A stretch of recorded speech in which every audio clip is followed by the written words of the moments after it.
Hi guys, welcome to the Urban Butchery blog. So, here we go. So I'm just putting my chainmail glove on. I'm also wearing a chainmail apron. A little bit of edge maintenance just before we start, very important. So, here we go.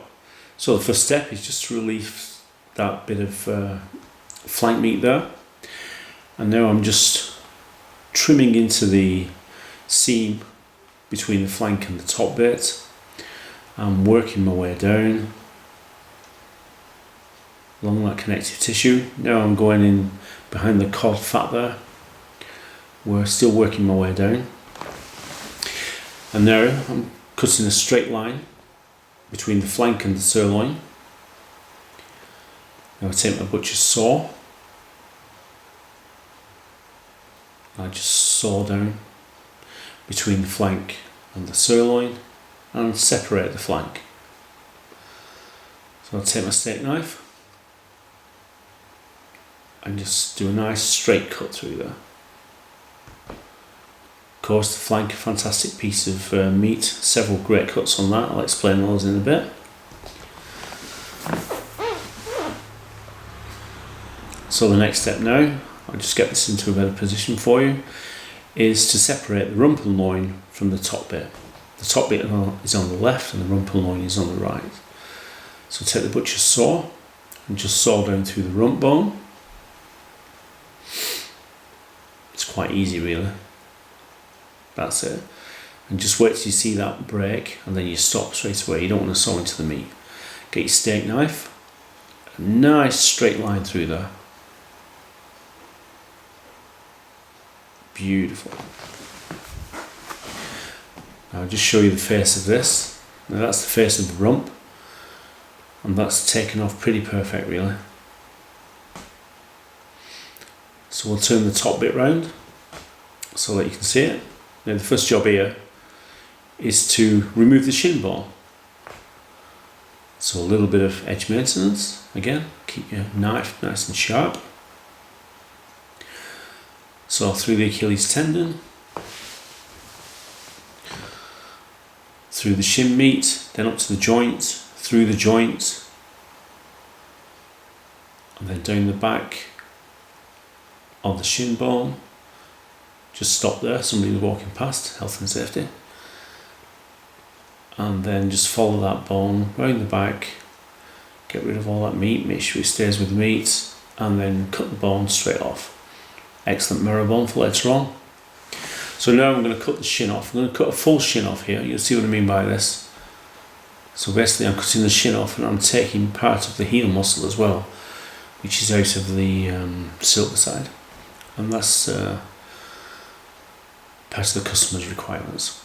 So with beef, it's really big meat to butcher. So you want to do as much as you can without actually moving the meat around too much. So this is what I'm doing here. While it's in front of me, I've separated that, or I've gone down that seam between the top side and the thick flank. Bit of edge maintenance. The next step is to remove the spider muscle, which is just on top of the H-bone, and we'll trim that up a little bit later on. So I'm just running my knife inside the hole in the H-bone, just using the point of my knife and not going into the top side behind it. Now just working my way through the back end of the hole and then through the joint. You've got a ball and socket joint there and some connective tissue inside. Cut through that. Now watch what I do here. I'll break the H-bone. You see that? I'll break it through the gristle. The reason why I do that is because sometimes if you don't do that, you can dig into that corner and slash into the silver side, and you don't want to do that. So by doing it that way, you can actually see where you're cutting now. So now it's a bit of a trim up. So again, it's a big piece of meat, so you want to do as much as you can when, without moving it about too much. So I'm just releasing the front end of the femur bone, which is going to help me in a moment. So a little movement there, and then we start to take the top side off. So find the silver skin on the right hand side there, and now we're looking for the white fat of the silver side. There you can see it there coming into play, and we don't want to go into that, no deeper than that. It's just point of your knife, just tipping away just through that membrane there, connective tissue, and then remove the top side. And there you go. That'll be trimmed a bit later on. So now we've not moved the top bit yet, so we're now going to start to remove the femur bone. Bit of edge maintenance. So you see I run my knife right down the top of that bone there, and then I use the back of my knife to scrape along that membrane, and then at the front of the bone, and you'll see a lovely clean bone starting to appear. Now I'll run my thumb inside there as well, and then we'll continue to remove the bone. So we're just going down the other side of it now. A little tricky that when you get to the back end part there. There's a piece of gristle down in the bottom there that you need to cut through. But obviously if you go too deep you can slash into the thick flank or even the silver side, so you've got to be careful there. So we're just removing around the front end of the femur, underneath, and peeling it back. As you can see, you've got to be quite aggressive when you're boning beef out. And there we go, a beautiful marrow bone. I'll be sawing that up a bit later on. So now we're left with the silver side and the thick flank, and also the kneecap, which is what I'm going to remove now. If you was working in a speed boning environment, that is what you would save to count a bit later on. That would actually tell you how many quarters you'd boned in one session. So now we're going to separate the thick flank from the silver side, which is really quite easy. Let's have a look at that. Of course, if we took the outer skin of that off, it would become a knuckle. And there's the silver side with the heel, and we've just moved that to one side for later. So now we're going to get onto the rump and loin. Bit of edge maintenance. I'll just get into a good position for you guys. There we go. So the first step I'm going to be doing is to remove the fillet. Just using the tip of my knife, and now working my way around those vertebrae. In and out, in and out, in and out. Just making sure we maximise that fillet. And out again. And now I'm going to start to work my way down the plate bones. You can just see them starting to appear now. Little Urban Butchery tip here is that don't pull that fillet too hard. If you pull it really hard, you'll rip it. It's very, very delicate. So now we're going to the front end of the fillet, on the head of the fillet, and then we're just going to work our way around it, nice and gentle, through the membrane, and out she pops. Lovely fillet. So now we're going to separate the rump from the sirloin. I've just cut down through the vertebrae there, and now I'm following the edge of that rump bone. There are various ways of taking this off. This is just one way. Now I'm cutting down the back end. Hang it over the block and push, and you break the joint. So now we're just going to have a little bit of a trim up. Any excess meat, we'll put that to one side. So the next step is to, well, a bit of edge maintenance first, and then the next step is to run my knife down the back end of the tail, and this will help me when I remove the rump bone in a moment. So tip of your knife again. You'll find once you get into the back of the rump bone there's a membrane you can get into that assures that you don't slash into the rump, and you also keep the rump bone nice and clean. So just going into that little cavity there where the tail meat is. So there's the rump again, beautiful. Pull that to one side. So we're just going to trim up the rump bone, good practice.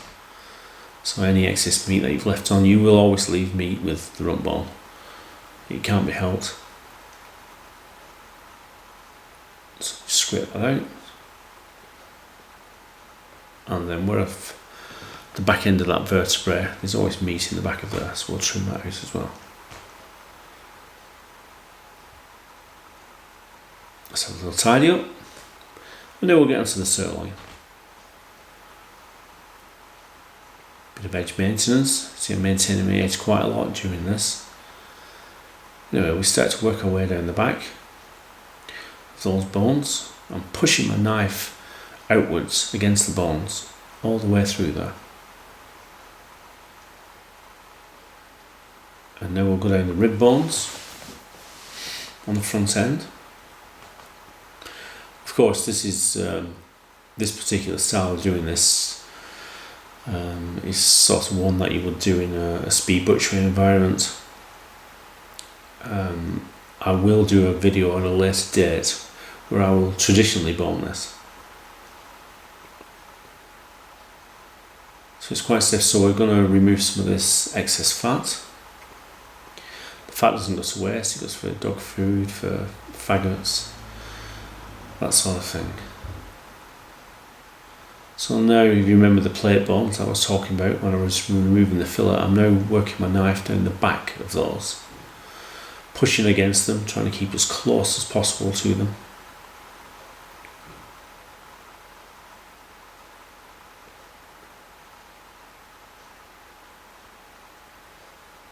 And now, as I was going in and out of the vertebrae with the fillets, on the other side of the vertebrae you've got what I call bobble bones, and I'm working my way in and out of those. Some people do cut this straight off, but I prefer to do it this way. There you go, second time round, pull it apart, and away she comes.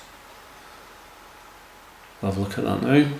Just a bit of a quick trim, and it will get a more detailed trim a little bit later on. Just pop that to one side. There you go, lovely eye there, nice bit of marbling.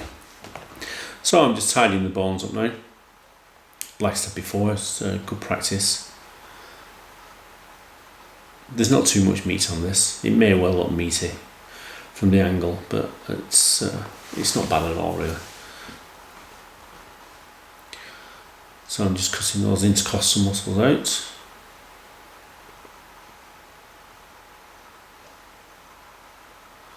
And then we'll start to work our way through the plate bones. Of course, we have to do both sides of this bone, and I'll be doing the front end in a moment. This meat that I'm taking out will probably go for mince or manufacturing, burgers, that sort of thing. Nothing goes to waste.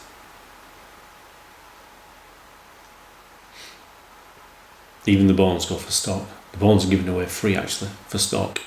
So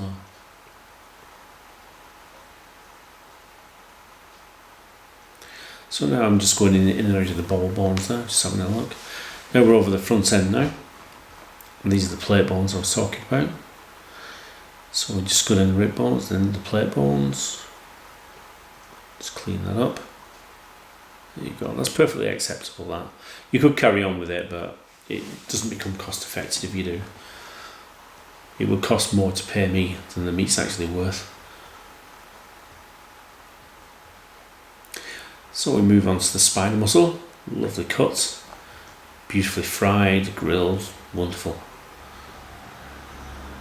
A little bit chewy in places, but the taste is there, believe me. So we just have a bit of a tidy up. And then we'll get on to the hind flank. Like I said earlier on, really nice cut of meat this. It's got some beautiful components, shall we say. So we just take that bit of gristle off, and now we'll remove that cod fat. Obviously good tying on fat that.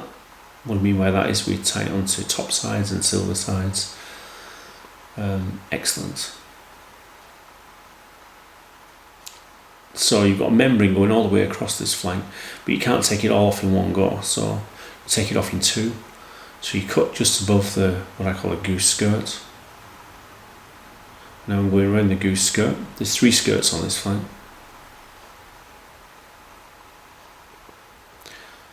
So we took the goose skirt off, or the round skirt.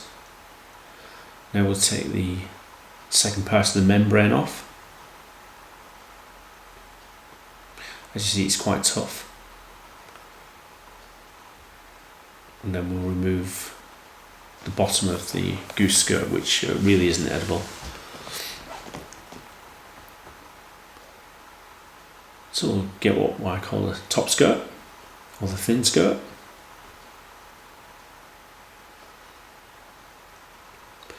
Just Just work my way across the cartilage at the bottom end of the bones there. So that's 2 skirts off. And then we come to the rump skirt, or the bavette, or commonly known the thick skirt. I'm just following the seam down. That comes away really quite easily. And then we're going to do a little bit of speed butchery here. It wasn't intentional, but I did have a lot of work to do on this particular day, so you'll get a bit of an insight of how quick the speed boner works. There you go, and they're coming out nice and clean as well. Of course, the flank will be used for manufacturing, for burgers and for mince.